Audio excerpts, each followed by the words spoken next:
What's up, guys? Welcome to Daily Dose of Reddit. This is your host that's curious. Who's been playing Need for Speed Payback? I got it with the PlayStation Play. It's so good. I like it. It's real fun. Zach in today's subreddit is r/IDontWorkHereLady. Alright, this story's called, Am I Wearing an Orange Apron? First post, yay me! I am a disabled, overweight, and scarily gorgeous looking woman. She said ugly, but that's not nice. I am into wood art and generally doing DIY at my home in Scotland. I am also a British Army veteran. Due to a back injury I sustained in the military, I can't walk more than a few meters, so I get around on a mobility scooter, complete with Armed Forces veteran stickers on it, front and back. I'm proud to have served. Good. My local-ish big box DIY store famously wears orange. I also believe the company is owned by the same folk that own a US big box store that famously wears orange. I go fairly often enough that I know where many things are. Dressed in jeans, a floral print top, and slip-on shoes. No orange anywhere. I was down the electrical supplies aisle looking for just the right light switches and sockets for the remodel I'm doing in my long hallway at home. I pick one up every now and then to match with the color swatch I brought with me to see how they look. Most of them I put directly back on the hook I picked it out from, and others go in the basket on the footplate of my scooter. Also in the aisle is an old man. I'd say probably in his 80s. He's looking at the shelves, but seemingly rather confused. Being nice, I ask him if he's okay. That's mistake number one. He tells me he's looking for an adapter so he can plug in his electric toothbrush to charge. I know exactly what he needs and show him exactly where they are. Mistake number two. He smiles and gives me a grateful "Thank you," and off he goes happily with his adapter in hand to the tills. I feel good. I've helped someone out, so I go back to my own shopping, or at least I try to. Excuse me! I turn to see a young man with a handful of different switches. Which one of these should I use for an internal switch for an external light? I look as if I'm feeling chuffed with being able to help. Mistake number three. I point to one that has a light on, so you can see when the switch is on. I'd probably use that one so you know if the light is on or off, if you can't see the light itself. He smiles happily, dumps all the other switches on a shelf, and starts looking at other items on the shelves. So I go back to my own shopping, or at least I try to. Again, enter Karen. Where do I find that stuff to put on walls to fix a hole? It's down the other end of the store, somewhere near the painting supplies, somewhere near the tills. Yes, but where? In which shelf? Not sure. Just take a look down there. A member of staff might be able to help better. I need you to show me. Sorry, just look down there. I'm about to pay for my shopping. But you need to show me. I don't know the right stuff. Look down there. There's a big banner by the right aisle. There may be someone there who works here. But you work here. It's your job to help customers. Show me where it is and what I need. I'm getting annoyed now. It's not my job. I don't work here. Am I wearing an orange apron? Ask someone wearing an orange apron. They'll help you. I start trying to roll my scooter forwards toward the tills. Karen, faster than a speeding bullet, steps directly in my path, only an inch or two in front of me. Now, these scooters are heavy and solid and won't take damage from hitting an ankle. There was absolutely nothing I could do to stop quickly enough. Karen shrieks,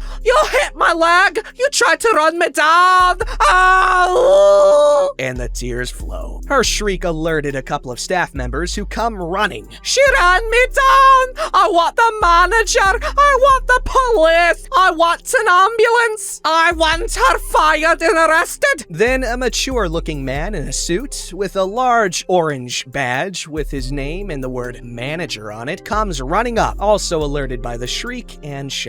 He asks what happened. "Your assistant in the lazy cripple chair." Yes, really. "Tried to kill me. I want her arrested and fired, and I'll sue the store for my injuries." "What assistant? This lady doesn't work here." "She does, and she tried to run me down. My ankle is probably broken." No, she's still standing, stomping around, shouting, and generally not behaving like someone with a broken ankle. Maybe a spoiled toddler, though. She asked where something was. I told her where to look. She got demanding and behaved like a spoiled child, and then deliberately stepped in front of me when I went to leave. No way I could stop in time. "Liar! You do work here. I saw you helping two other people. Him? Pointing at the young man who stopped to watch the commotion. Yes, I helped. Out of the goodness of my heart because I'm a nice person. That doesn't mean I work here. Yeah, she was nice enough to help me. I asked her because I saw her helping out an old bloke. I knew she didn't work here. Yeah, she doesn't. Let's go back to the office to talk about this. Then we'll see what needs doing. And you'll call the police and an ambulance and fire her. Shaking my head. So off we go to the office. Karen remembers her broken ankle and starts putting on a deliberate limp on the wrong leg, moaning all the way to the office about her broken ankle. In the office, the manager invites Karen to sit. I'm barely in the office as my scooter doesn't have the turning circle to get further in. Let's start with the CCTV and see what happens. He turns the CCTV monitor around so we can all see it. He presses some buttons and runs the video back to where I ride into the aisle. I'm seen looking at products. I'm seen talking to the old man. I'm seen taking him to a shelf and passing an adapter to him. I'm seen talking to the young man and pointing at a product in his hands. I'm seen talking to the Karen, pointing down the store. She is seen looking angry,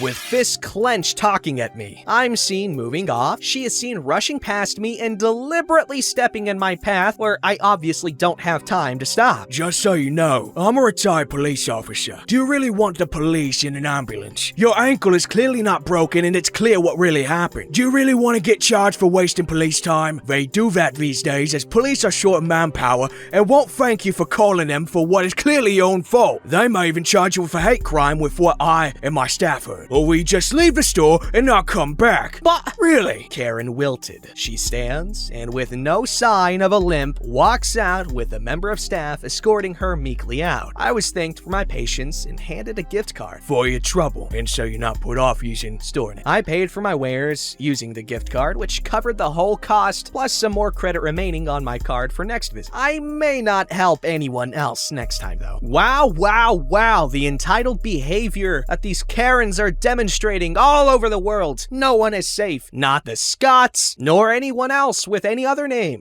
Get it? This story's called They Still Haven't Figured It Out. I worked in bars and restaurants for years. During that time, I developed too many pet peeves to count and left the industry with a huge chip on my shoulder and enough trauma that I still have server nightmares years later. I miss liking humans. This is the story of how I served a table very, very badly because they were stupid and crappy, and because I didn't work there. Despite no longer working as a server, I guess I still look like one. I went through a phase where I only owned one pair of black Converse, 2 pairs of black jeans, and 7 black t-shirts. I called it my Batman wardrobe. It made getting dressed in the morning very easy, but it made walking through a restaurant very difficult. With this outfit in mind, I will absolutely concede that in some restaurant settings, I might have been bringing this on myself. But as common as this outfit is among service staff, it certainly isn't what most servers in most restaurants wear. It's also a very normal outfit to see on the street. Most of the time, if I'm just trying to walk to the bathroom and someone at a table tries to order from me, I'll just quickly let them know I don't work there. But one time, I'm tempted to try and justify this by outlining for you the laundry list of crappy behaviors I had already witnessed from this table. In the interest of saving time, I'll just assure you that this table of 6 absolutely knew who their server was and had absolutely been treating her poorly. They were one of those groups where the first guy orders his beer, and by the time the other 5 finally tell the server their orders, the first guy is already complaining that his beer is taking too long, when the server hasn't even left the table side. Yeah, this actually happens a lot. While returning to my table from the bathroom, one of these winners stops me with a, "Hey, get me a crappy beer because I'm an amateur with bad taste." I give him a cheerful, "Sure," and proceed toward my table. Quickly, his repulsive girlfriend pipes up with a whiny, "And I want another one of this," gesturing towards some pink sludge in a cup because, of course, that's her taste in beverages. I decide to stick around and let the whole table place orders with me before returning to my table and wait for them to notice me sitting there with my friends. I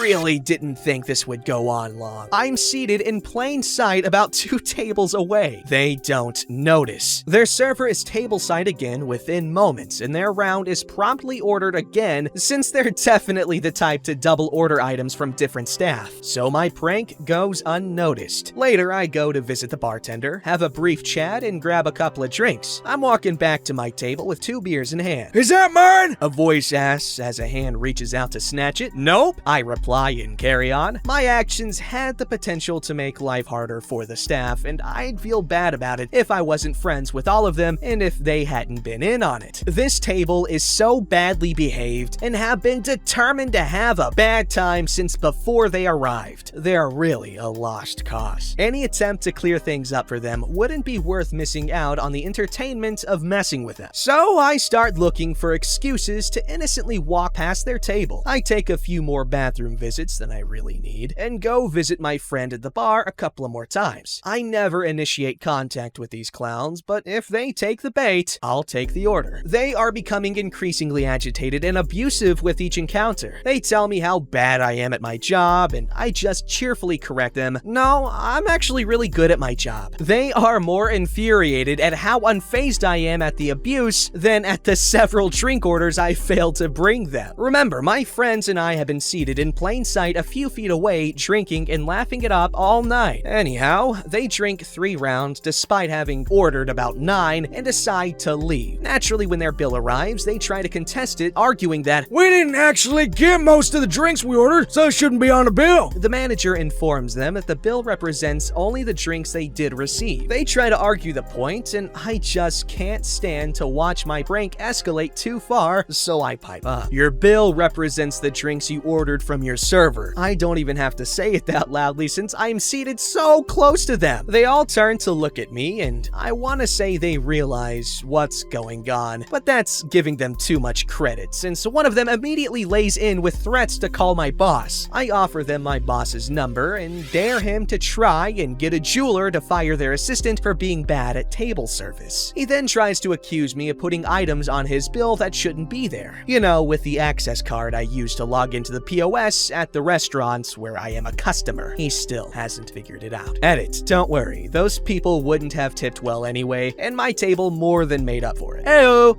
That's a really nice prank. I like it. I'm glad that they played along with it. I love messing with angry, stupid people. Alright, this story's called A Wholesome I Don't Work Here Story. If you want to have a little break from the crazy people getting uncontrollably mad at your average Joe, I offer you a nice short story that happened to me a few days back. I was grocery shopping after work, wearing black skinny jeans with gray and blue hoodie and a dark blue mask. This store's employees are wearing the same type of jeans, but with a red vest. I was taking a bottle of mayo off the shelf when I heard a gentle tap on my back. I put my earbuds on transparency by reflex and turned to see a small woman in her 60s or 70s, and I immediately heave a mental sigh of relief to see that she wears her mask correctly. It's one of my pet peeves. The old woman says in a sweet voice, and I'm gonna paraphrase because this conversation happened in my mother tongue, Excuse me, Sonny. Can you please get me that? She points at a bottle of barbecue sauce on the top shelf. I say a polite sure, while taking it off and putting it in her shopping basket. And I was just about to go back to my music when I hear another, I'm sorry. Can you please help me a little bit more? It'll take a minute of your time. I smile and agree, then I offer to carry her quite heavy basket. As soon as we get all of her missing items, none of them were in her reach, I lend her basket to her, and when she takes it, she puts a bill in my hands, equivalent to $3. Keep in mind that my country didn't go through decades of inflation, so it's worth more. I say as soon as I recognize what's happening, "Oh, this is really unnecessary. I was happy to help." She says, Nonsense, Sonny. You were really nice and helped me out. I can tell you take your job seriously. It took me a few seconds to realize that she thought I was working there, so I tell her that I wasn't. This is her turn to take a few seconds to process what I said, then she gets visibly embarrassed. She mumbles, Then why didn't you tell me? I say, "Well, you didn't ask." We both laugh, and she says, Well, now you especially deserve that money. Then we exchange goodbyes, and I go get the rest of my things, but this encounter left me smiling till the rest of the day. That is so sweet. Very kind of you to go out of your way to help someone out like that. Very appreciated by her and me, and all of you in the audience, I say as I gesture toward my closet wall. Don't forget to like, subscribe, and hit that bell to never miss an episode.